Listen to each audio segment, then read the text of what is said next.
we've kind of all heard at least once, I'm sure, that carbs are bad for us. Carbs are the enemy. We've been told to avoid them, cut them out of our diet, even restrict them altogether. And there's a whole bunch of diets floating around out there at the moment: keto, carnivore, lion diet, you name it, that are pretty much zero carbohydrates. And far too often, these sort of extreme examples of carb restriction, they have no middle ground and very little flexibility. And in terms of like an overall longevity standpoint, they're pretty limited as well. So, like, my honest opinion, whether your goal is weight loss, muscle gain, increased energy, and just improving your health outcomes, improving your longevity, then I really want to explore why we need carbohydrates and why the quality of those carbohydrates matter, and how to piece that all together, and how to properly consume them on the daily to reach your goals.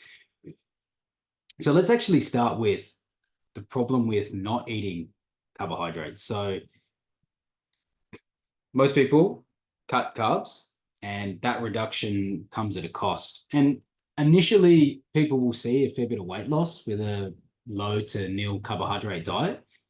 A couple of things are happening here more often than not. One of them being you normally reduce your calorie intake somewhat. That's going to aid in some form of weight loss.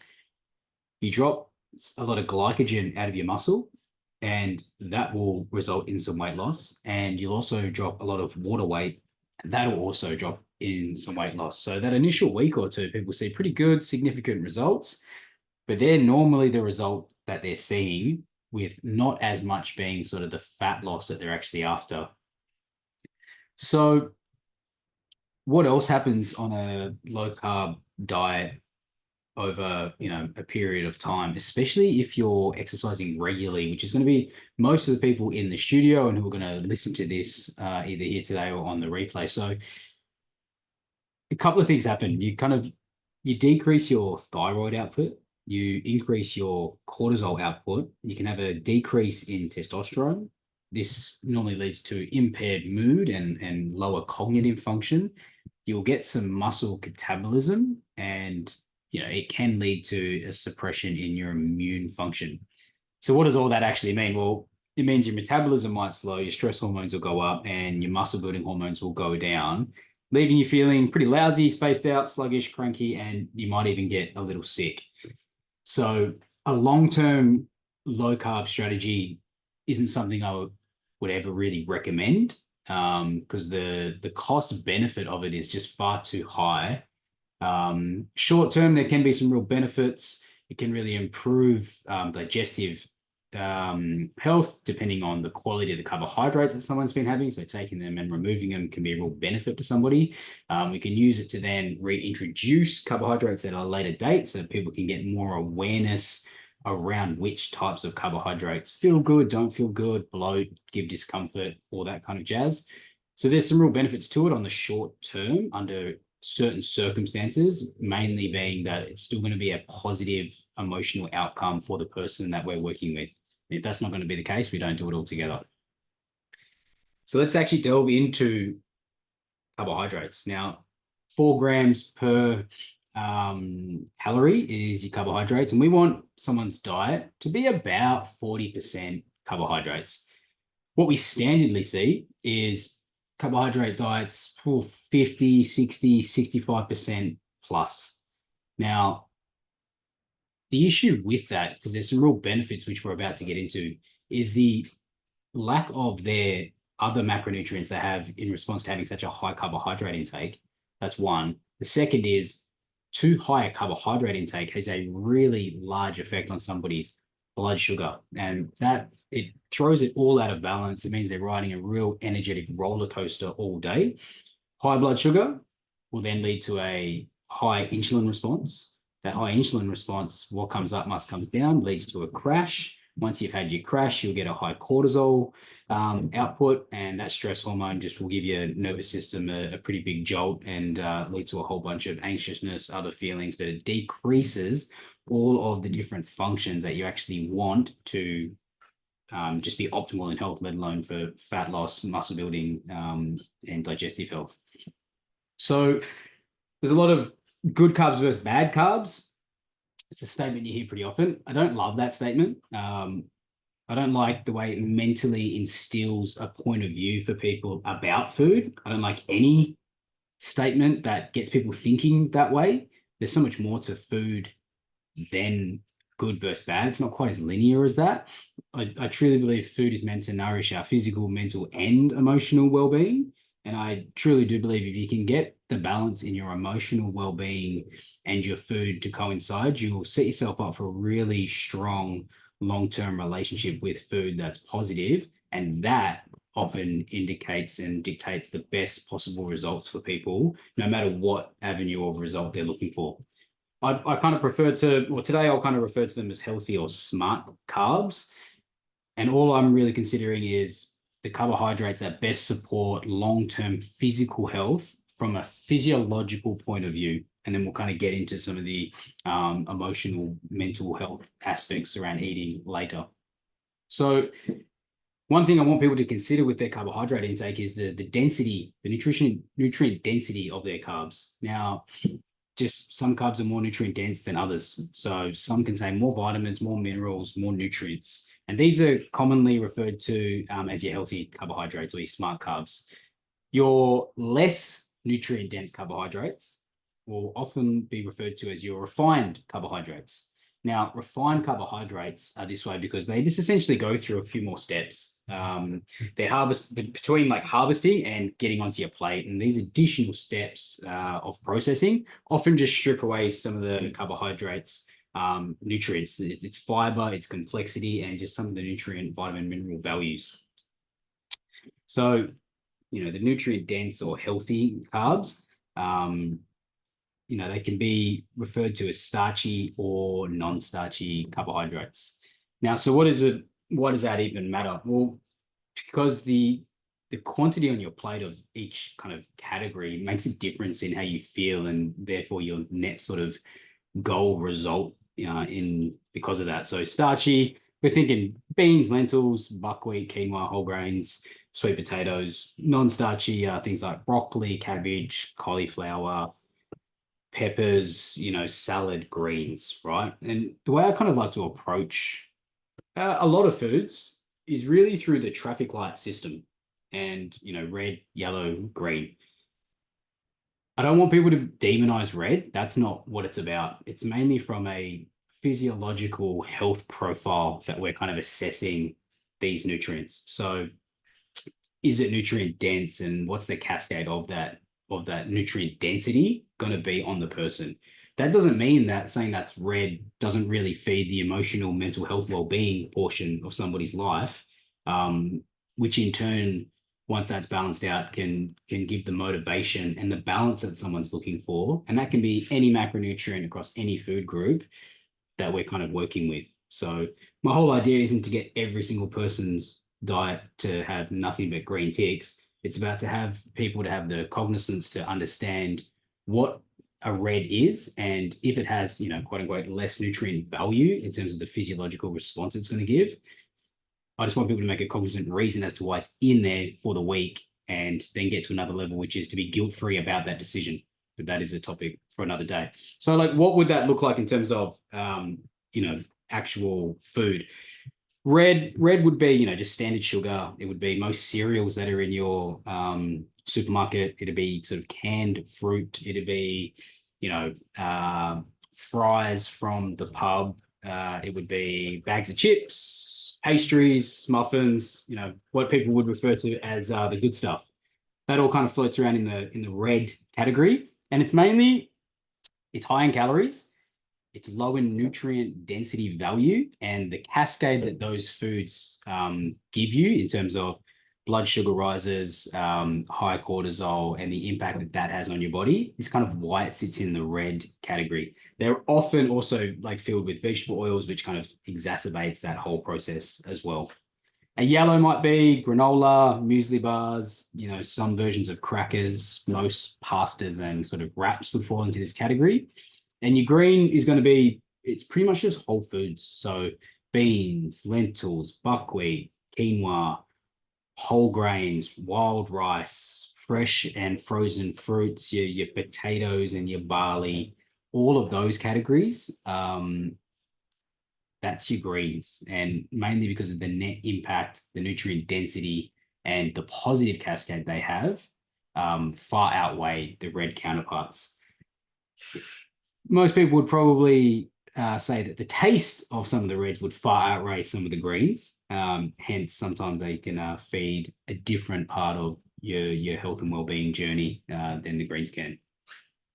So let's actually talk about what we need out of our carbohydrates and why I truly believe that having carbohydrates in your diet is not only the net best thing for your health, but also for your results and for the long-term nature of your nutrition as a sort of modality in terms of your health.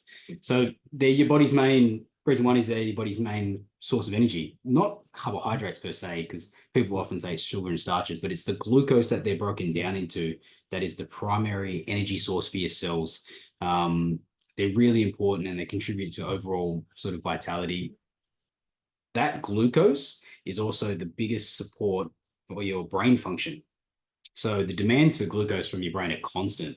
It's actually just an unbelievable glucose hog in terms of how much it needs. And your body will actually prioritize brain function comparatively to any other sort of body function, which makes total sense considering it's making all the decisions for us.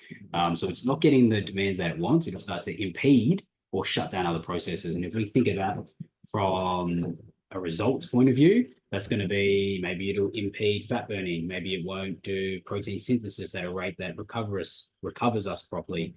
Maybe it won't prioritize getting your nervous system to recover so that we can do our next session as well as we could, or, impedes your sleep. So really important that we're getting enough glucose into the brain so that once it has got its share, it can actually still then deliver to the rest of the body the nutrients that it needs to do the processes that we want to get the results that we're after. So number three, they're fibrous. So they have fiber, and fiber is just a hidden gem in terms of all-round health in the body. Found in whole grains, legumes, nuts, seeds, fruits, lots of vegetables. Plays a really crucial role in slowing down digestion, which is really important, and it really helps stabilize your blood sugar. So it helps prevent the real sharp peaks, which is kind of what gives people the crashes later. But it also helps with bowel movements, and it also helps feed your gut microbiome. Again, a topic we'll get into another day because it's pretty complicated, the gut microbiome, but really important in terms of overall health and the net cascade that the fiber, which feeds the microbiome, does, is really important. It's also just going to help you meet your nutritional daily needs, and that's number 4. So beyond their role as energy, they're really nutrient rich. So there's a whole bunch of things like vitamins, minerals, and phytonutrients that are just essential for your well-being. If we're talking, reducing things like inflammation in the body and just being more cognitively sharp, then a lot of those things in the background, vitamins, minerals, phytonutrients, are helping your body get into a state that allows you to perform optimally for those things. Number 5, it can help with athletic performance. So one of the things, and I've done all the diets, so I've done carnivore and I've done keto just because I like to know what they are and how they feel. One of the things I felt was I was so sluggish. Like I was, I just couldn't get enough energy. So training became really arduous, and I found that it started to really impede my output in terms of my physical performance.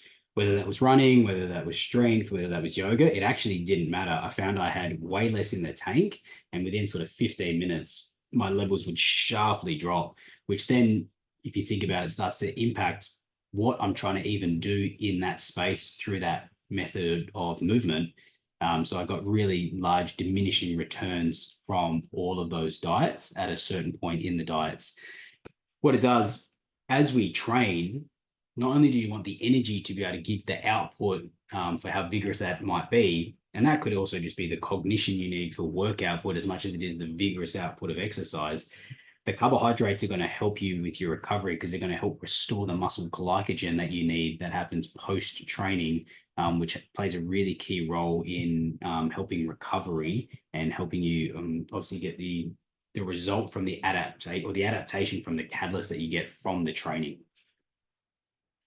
So what does all that mean and how do we put it into practice? Well, it really comes down to quality, timing, and portions. So when I'm talking carbohydrates, I really want people to consume as many whole foods as possible.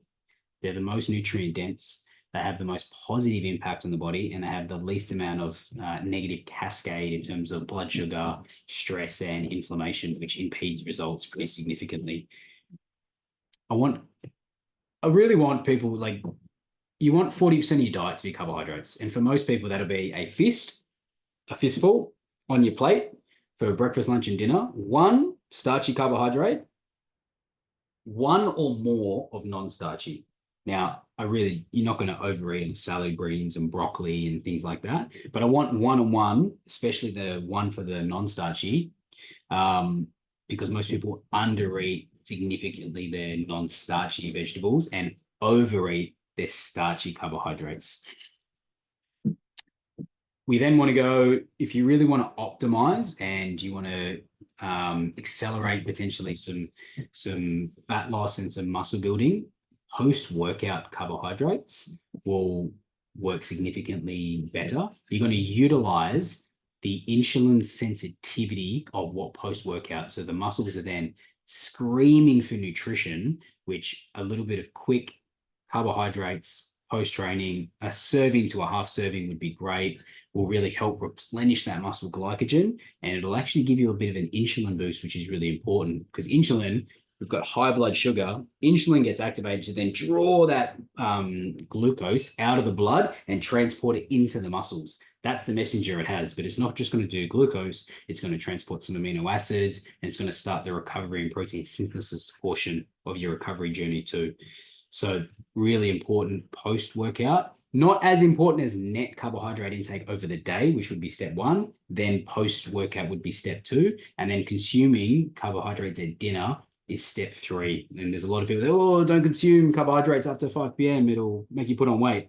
It's just not the case. And especially the more insulin sensitive your body is through exercise, any exercise, let alone strength training, which makes you more insulin sensitive, the carbohydrates at dinner are really important because they're going to help with your sleep. And that's really important. It's why one of the reasons I want people to have a carbohydrate serving. Same thing, 1 and 1 will work a treat. You're going to get fiber. It's going to stabilize your blood sugar. And then you're going to do a couple of things in your body. It's actually going to help with your melatonin and serotonin production. And one of the ways it does that is it increases your blood tryptophan, which starts that process. Really important.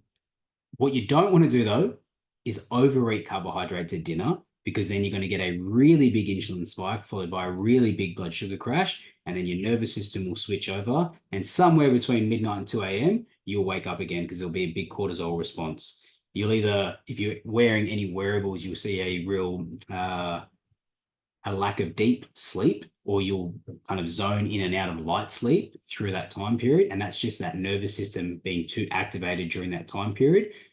Could be stress, could be digestion, could be both, or you'll actually wake up, either one. One of the ones I like to do is also try to avoid naked carbs. And naked carbs are just carbs that are consumed on their own. Not that carbohydrates are great for you. It's just on their own, they elicit a really strong, or can elicit a really strong blood sugar response. And that blood sugar response just has a cascade. And the higher and the larger amount of that, the larger the amount of the carbohydrates you consume, the higher that glucose spike is going to be. The higher that glucose spike is going to be, the bigger it's going to fall and crash, the more insulin you're going to produce. When you produce too much insulin, your body goes, this is higher than we would like, something must be going on. It then produces a stress response. When you get a stress response, your nervous system then activates and goes, hold on a second, why have we got a stress response? And that puts in a cascade of inflammation and then a reduction of things like fat burning and protein synthesis, all of which aren't really conducive to most people's goals. So they would be my biggest takeaways. Quality, timing, portions, whole food carbohydrates, fistful of starchy, fistful of non-starchy, but you can go as many as you want on that one. Just make sure it's a minimum of 1. Get your balance across breakfast, lunch, and dinner first, then focus on post-workout carbohydrates, then dinner carbohydrates, and then avoid eating carbohydrates on their own. Pair them with a protein or a fat, and you'll reduce that blood sugar spike by at least 50%, which then will have all the net benefits that you're actually looking for out of your health and wellness regime. I'll open the floor. Does anybody have any questions on carbohydrates? I have a question. Let's just say we were planning to eat ourselves a nice little sweet treat. What time of the day would we like? Would it be if it's like we really, really have a hankering for it? Do we wait till after we've trained? Do we do it before we've trained? I mean, obviously, night times, from what you're saying, is not the ideal time for that. But yeah, what sort of timing if we were to have a pastry or something? Do post training. Post train. Yeah, post training, especially weight training, any training, let alone weight training, your body's really insulin sensitive at that time because your muscles are just screaming for replenishment and energy. So much of that carbohydrate, fat, calorie intake that you have will go towards that portion rather than just fat storage. So you'll utilize that window so much better than yeah, if you didn't. You could probably get away with it, a little bit before training, and some of that will get utilized within the session as well. But yeah, that would definitely be the window. Nighttime would by far be the worst, and that's probably one of the biggest concerns with pretty indulgent desserts, just the cascade that it has, not just the calorie content. So yeah, and one thing you can do as well is if you're gonna have whatever that is, could be a croissant, could be a muffin, could be ice cream, it doesn't really matter. Like a 15-minute walk afterwards, within, after you finish, somewhere between 10 and 20 minutes after you've had whatever it is, and then you follow that by a 10, 15, 20-minute walk, will significantly drop the impact that it has in terms of blood sugar and the regulation that you get from that. It starts to really speed up the digestion, and some of that free blood sugar that's in the blood, or the glucose that's in the blood, will then just get utilized within the movement that you're doing as well. So it makes a big, significant difference. All right, thanks. Not a problem at all. I've got a question, but I think Ray sent you a message as well. But who we got here, Ray? Let's have a look.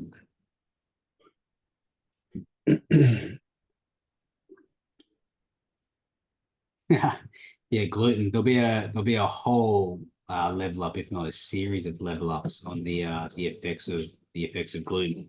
My general rule of thumb is to limit gluten as much as possible. Has a huge effect on the gut just in general. It leads to a lot of inflammation. It actually puts the body into a pretty hard immune response, and it has a pretty critical role in helping things like leaky gut and the inflammatory response you then get from leaky gut. So in terms of carbohydrates in general, gluten-free is kind of, would be my gold standard, but limiting gluten as much as possible would then be my second alternative. And these things don't have to be as cut and dry as that. You can, do a bit of an awareness journey around what types of carbohydrates you're having, and then traffic system them. If it has gluten in it, I'd almost put it in a red. You might get away with a yellow at best. And then we can start to look at alternatives over time to just reduce what's in there. So your gluten-free pastas, your gluten-free breads, your gluten-free sweets are going to be a much better alternative than their gluten counterparts. My question's on alcohol. Yes. Clearly at night, I just want to know, there's two things. One, quality of alcohol, quote unquote, so wines or spirit versus beer. And then secondly, what that effect is on what you just discussed, like, and particularly in the evening, if you're having wine with dinner, what that does to blood sugar. And yeah. You can kind of split your alcohol. Alcohol is kind of considered like a fourth macronutrient, really. Oh, good. A non-essential macronutrient we'll go with. Yeah, it kind of gets processed. You go any alcohol, the grammage of alcohol will still give you the calorie content. How they're digested and processed does differ between them. Your cocktails are by far and away the worst, down to your straight spirits tend to be better. And that can be it can be white, it can be whiskeys. It doesn't tend to matter too much. Sorry, did you say wine or white? white spirits. White spirits. And then right, your okay. wines are somewhere in the middle of how they're digested. Reds will tend to digest better than whites. And beers will digest worse than those two, and then ciders will digest worse than beers because of just the sugar and the hops and the wheat and the barley that they use through that process. But yeah, it'll still raise your blood sugar significantly. It'll still give your body a pretty large stress response. It'll make your liver go into overdrive to just work through the response. With food's always better than not with food. It works very similar to caffeine in that regard. The proteins and fats from your meals will slow down the absorption of the alcohol, which is great. It's also better for the gut if you have something in there. You kind of, if you could, most sleep data trackers will say that one drink 3 hours before bed won't impede too much in terms of your sleep quality, and most of your markers will stay pretty good. More than two will. We're talking units, right? We're talking units, yeah. So, Yeah. and more than three, you'll drop sort of your deep sleep by at least 50%, which has a pretty significant impact. So if you're gonna drink, if you're doing it via calories, I would take out some of my carbohydrates and use one drink would be a serving of carbohydrates. If you're trying to balance it out as much, so you want to keep your proteins and your fats to mitigate the net impact and to not over carbohydrate your diet. And the earlier in the day, the better, within reason, of course. But lunch and 2 p.m. will significantly be better than just before you go to bed, just in terms of the net result of what's going to happen. Same thing still applies.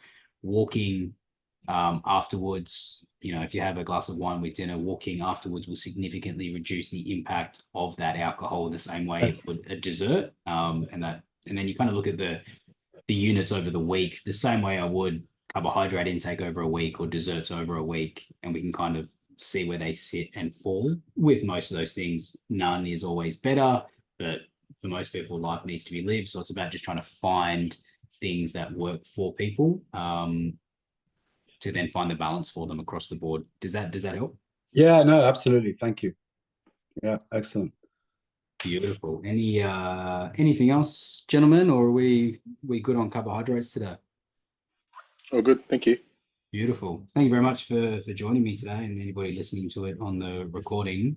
I really hope everyone understands just the importance of carbohydrates, and that's across, as we do all these macronutrients, just understanding what they do and the functions that they have is really important, because that has a real net impact on how people feel and what they're trying to get out of their nutrition program, which is often overlooked in the restrictive forms of dieting.